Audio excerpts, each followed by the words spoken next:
Hey, Happy New Year to you. I sit here and it is 7:30 on January 1st, so the beginning of 2015.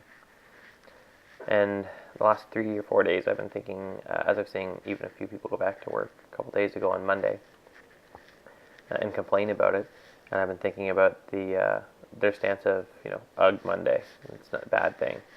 Um, and it's one thing when you have a job for someone else and you don't like your job and you want to change it, and there's a bunch of hurdles in the way, and there are a bunch of hurdles at first for sure. It's another thing when you are the business owner or the freelancer, right? So you could be freelancing or running a small agency or an agency, and you're saying, ugh, Mondays, I don't want to get back to that. And those are the people that I've talked to. So you're freelancing or you're running an agency, and you don't want to go back. You're not looking forward to it. And if that's you, that's just stupid. I'm sitting here on January 1st, and I start back on January 5th, and I'm excited. I was in my office just to drop some stuff off yesterday with my kid, and I could have sat down and worked for a couple hours. I was excited to be back. I wanted to be back. I wanted to get working. I wanted to work on my projects. I wanted to get things started. Um, and that's, I guess, a product of how I've set up my business. So there's a few things that it could be. Maybe it's your clients. Maybe you go back and you don't want to work on the project. The projects that you left off are not the ones that you want to work on. The project you have booked for January aren't the ones you want to work on.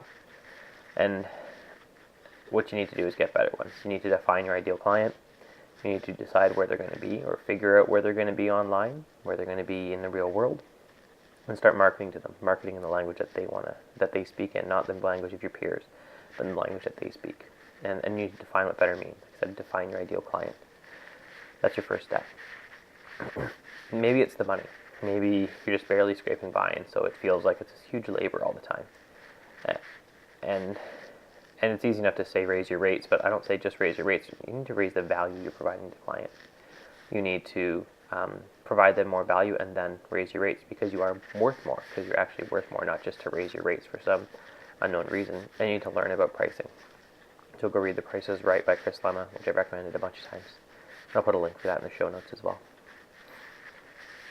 The real thing is that ultimately, if you're freelance or if you run your own business, the only person you have to blame for not liking your job is you. So you need to stop whining about it. You need to go do something about it. If you're going to keep whining about it, I don't want to hear it.